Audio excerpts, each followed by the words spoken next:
It's true. When you think you're dying, it's fine to give a name. And pop is in your brain. You do it all again, but you don't stop trying. We demand to be equal.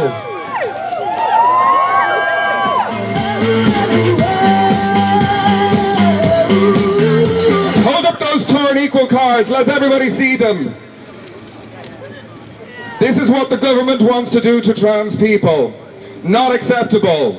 We will be equal in our state, we will be equal in the eyes of the law, and we will be equal citizens together. Make some noise! Thank you, everybody. Hello, as you heard, my name is Daniel. I'm a member of BeLongTo, and specifically I'm a member of Individuality, which is a group for young trans people and those questioning their gender identity. Firstly, I would like to acknowledge and thank Dr. Lydia Foy for a continuous fight in order to get this draft published. And then I'm here to discuss the issues with the gender bill, specifically the age provisions that are in it right now. The exclusion of those under 16 is actually very problematic. Gender is something that you choose. It's something that you inherently have, something that you are born with, something that you can only fully understand. In an interview with Gayle King, Laverne Cox said, "We are who we are. Gender is something that is imposed on you," meaning that you are raised as the gender that your parents and those around you perceive you to be, which doesn't always coincide with who you are on the inside. There have been numerous examples of young kids coming out. They don't necessarily have the words for it, but they know that there is something that isn't quite right. As an example, Jazz Jennings was diagnosed with gender identity disorder at 5 years old. Coy Matthews first identified as a girl at 18 months old.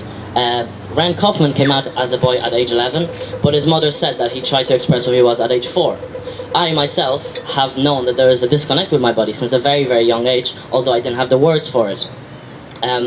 I think Senator Crockwell a few weeks ago in a debate in the Shannon said a very, very important thing that would help allies understand what being transgender means. He said that he doesn't identify as a man because that's what it says on his birth certificate.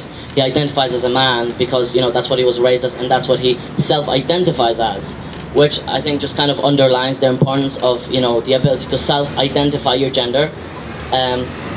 On this note also, you know, the exclusion of under 16s serves to alienate those transgender kids with supportive parents. There are transgender kids out there who have supportive parents that really, really want to help them with their transition and with their lives. And they're not able to do anything. They're not able to get their child the legal recognition they deserve. And that is going to have a lot of consequences in regards to legal rights and schools. I know transgender kids right now, they face a lot of issues in school with discrimination and stigma. And there is a copious amount of issues. I face a lot of issues in school.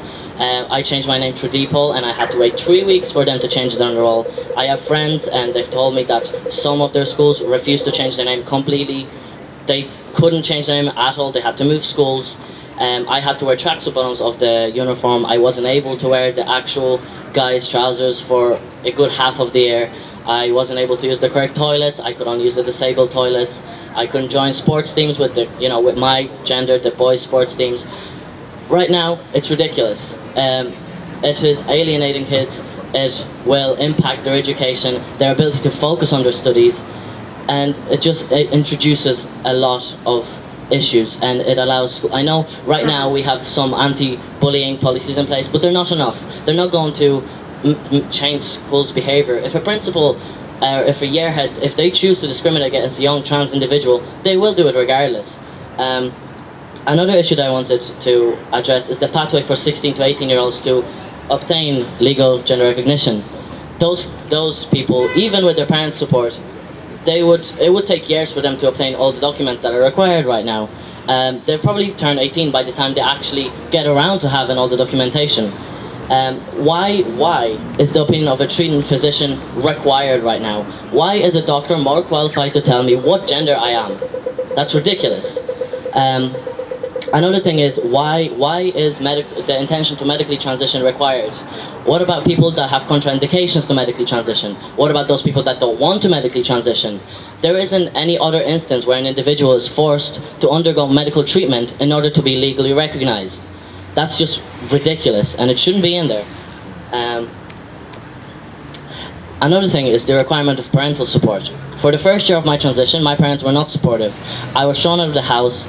Luckily, I was 18, but you know, coming to terms with who you are is difficult enough as it is. Then having to face the fact that your parents don't understand and won't support you, that's horrible. And then you learn that, you know, you will not be legally, your legal right to recognition is then denied because somehow your parents' support is supposed to validate your identity.